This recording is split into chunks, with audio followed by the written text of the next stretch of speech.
you can see what their ratings are. And also, this can be sorted, and you can clearly see if this is a teacher this is a teacher here, you can clearly see that that's probably going to be during the evaluation time, there's going to be some courageous conversations around some of the work.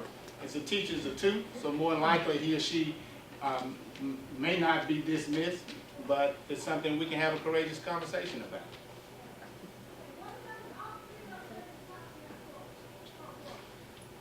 So this screenshot is a report of our formal observations and our informal observations on the school-wide level. Of course, the colors are the same. If it was red, that's a problem. Yellow, caution. Green, we're on target. Blue is advanced.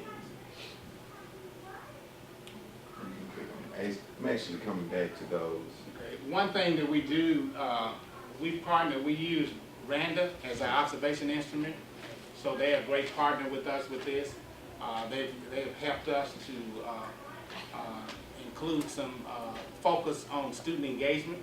You know, MSTAR, to be very honest, MSTAR really focuses on the teacher. What is the teacher doing? But that won't drive what we're trying to do. We want to know what are the students doing. So we've looked at some of the pieces in MSTAR and attached a student engagement piece in it. So that gives us a lens that we'll be looking at student engagement as well. We're traveling down that road. We hadn't finalized it, so we're traveling down that road. So this is all teacher ratings here, based on the MSTAR rubric. Okay. They're more familiar with SOARs and the wise ways process. Mm-hmm. Okay. The, what is it, 2 meetings, 4 to 6 hours. Depending on your status, there's a whole lot of indicators to keep up with. Tableau really helps us with this piece. One of the indicators, IEO 6, I've forgotten what the IEs mean, but you all know what I'm talking about. The principal keeps a focus on instruction improvement and student learning outcomes. Some of the questions that it asks is your principal viewed as the instructional leader of the school? Does the principal support and guide the work of instructional teams? Is the principal visible in classrooms? Does the principal reinforce sound instructions and help teachers who have difficulty? There's a whole lot on the administrator's plate. By using Tableau and the email subscriptions, we're able to actually organize that work. The next indicator, the principal compiles reports from classroom observations showing aggregate areas of strengths and areas that need improvement without revealing the identity of the individual teachers.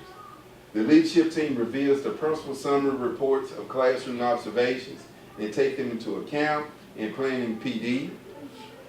Professional development for the whole faculty includes assessments of strengths and areas in need of improvement from classroom observation of effective teaching. Ms. Baxter, go back a slide. Back one more. Okay, this slide right here. Our leadership team, we used to kind of talk about what we kind of thought we see. And I found that we were given a lot of personal opinion based on our own individuals. Again, what you think you see and what you thought. On a good day, I would take all of our different observations, put it in the Excel spreadsheet, come up with a formula, average it up. With Tableau, I do not have to do that. I just simply click. For example, our school focus right now with MSTAR, we feel confident and we know that if you really hone in on indicators 7, 8, and 9, a lot of other things will fall into place. Most of our classroom management issues goes back to student engagement, which goes back to questioning technique, discussion techniques. Also content. Are we able to provide instruction for those students when they're having difficulty? Our peer observation process, which is another source indicator. We no longer pick you can have a good teacher who does not do a good job in a specific, or the best job in a specific indicator. By using Tableau, I just simply select which indicators I want to be the emphasis for peer observations. If I want indicator 8 and 9, I just check indicator 8 and 9. And I'm looking for teachers that have averaged over a 3.2 or a 3.3. It sorts it for us. So when we pass out our peer observation for that particular standard, now I intentionally give those teachers specifically just a rubric for standard 8 or for standard 9 or for standard 7. So when we do our peer observations, we come back in our faculty meetings, we want to exchange out and share that information, we give that information. And the teachers actually, they feel better about that, where Dr. Whitten just picked somebody to pick someone. We're actually picking it using data. Our school-wide academic PLC mini sessions, again, tied to data. One of our key issues is active student engagement. With the MSTAR rubric, it's more than the students just doing stuff. I think it talks about analyzing, creating. One of the key ways to have the students analyzing and creating is through the higher order thinking questions. So we were able to drill down teachers who actually do a good job of that. And also have a lot of research that not only do teachers need to go to good sound professional development, they need to observe live model teaching, both from video as well as from their peers. So we were able to discuss with teachers, just because you ask students a higher order thinking question does not mean it's going to yield higher order thinking from the student. Because typically most students, regardless of how you ask the question, you're going to get a yeah, no, yes, no. Okay, it's the follow-up question to the higher order thinking question that provides that. So we had a lot of feedback from teachers. Why am I getting a 2? So we're able to drill down with that particular piece. As I mentioned to you earlier, it's 3 things: focus, reflection, and collaboration. So we have developed a culture where we can have those courageous conversations, because it's all about focusing on what matters most, and that's the success of the children. So it's not about the teacher, it's about helping them to improve our students. And they are in that space with us, and we're at that place where we're having those courageous conversations. One additional, go back one, Mr. Mayor.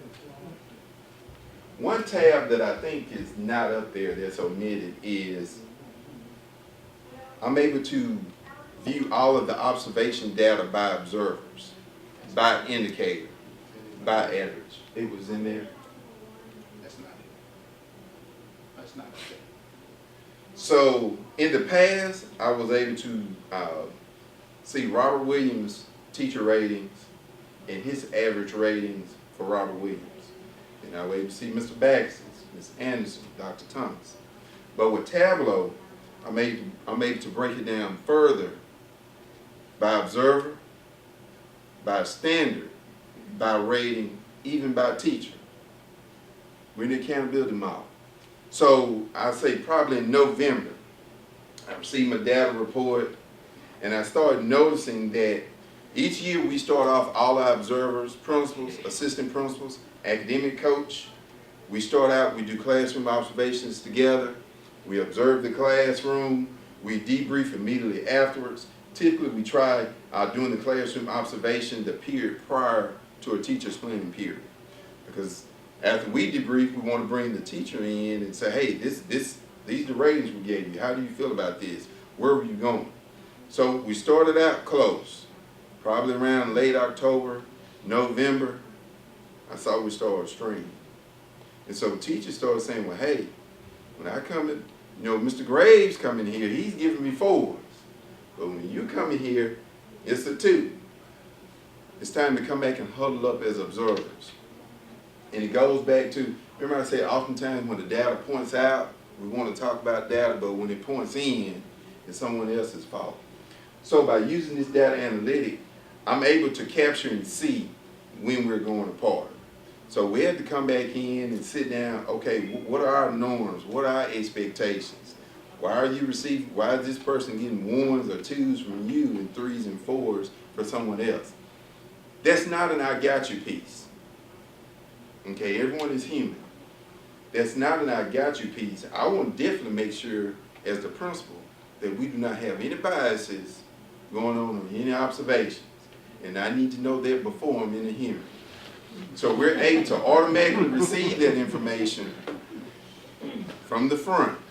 So if there was an issue or something that, and it's also a follow-up piece with the teacher, because on the back end, we provide feedback to the teacher, but also with our teacher evaluation system, we expect teachers to provide feedback within the system.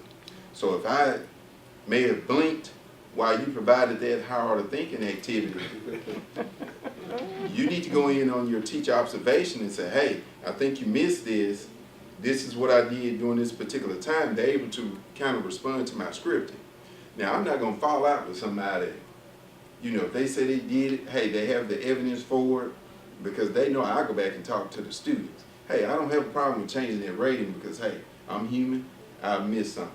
So I think teachers really appreciate the fact that you're really doing your due diligence as it relates to ratings. So the next thing is looking at rigor and alignment. And we all know about teacher grades, and then we also know about assessments. So what we're able to do is look at the two and see is in a reliability. And for an example, this is a fourth grade student on third term, have 100%, the teacher has 100% A and B in her classroom, his or her classroom. 82% of those students, almost 83% of those students made A's. So we can look at that, and then the next step we can do is kind of look at how the students are doing. And to see, these are the same students, the previous year outcomes, 25% made A's, 39% made B's, and this is how they were in the proficiency bands. I'm sorry, this is the proficiency bands. So now we can see with 100% A and B, we already know there's a rigor problem. You know, it's very clear that's a rigor problem, because 100% of the teacher's kids had A's and B's. And then we also can look at the students based on proficiency target bands. We can see that 40% is our target band here, and this is the grade equivalency here. Then we can see where the kids are as it relates to that. So we don't see 100% A's and B's in that space. There are kids growing. They're growing here, but then we also have the kids that's losing ground. It went from proficient the previous year, now the kid is losing ground. So we're able to look at that and just take a class and be able to look at that and then have these real conversations about the A's and B's. You know, so what are you grading? Are you grading your standards, the outcomes of your standards? So what's getting all the A's and B's? You know, is it because they turned in their homework? You know, what's the process? Let's have a conversation about that to make it relevant to what we're trying to do. So here's an opportunity for growth that we talked about. These students here are proficient and advanced students. So when you see students proficient and advanced, and this is the opportunity that we have to move those students up. You know, many times those kids are left alone. We're able to look at this student here. These two students certainly have opportunities here, and they all have opportunities to grow. This student right here only doing 69% of number operations. So that student, we can be very intentional about creating a learning plan for that student to work in number and operations and things of that nature, so that we can see all the opportunities for growth for every child that we have, regardless of where they are on the process. And just being reflective, specifically to math, math has really been our bear cow for a number of years. Everyone is familiar with the book, Good to Great. One of the things that really hurt us last year, remember, these are proficient and advanced ratings here. Our proficient and advanced students went backwards. A lot of the feedback from the teachers, even think, well, hey, I scored proficient, I scored advanced. Well, there's something behind that label. This student here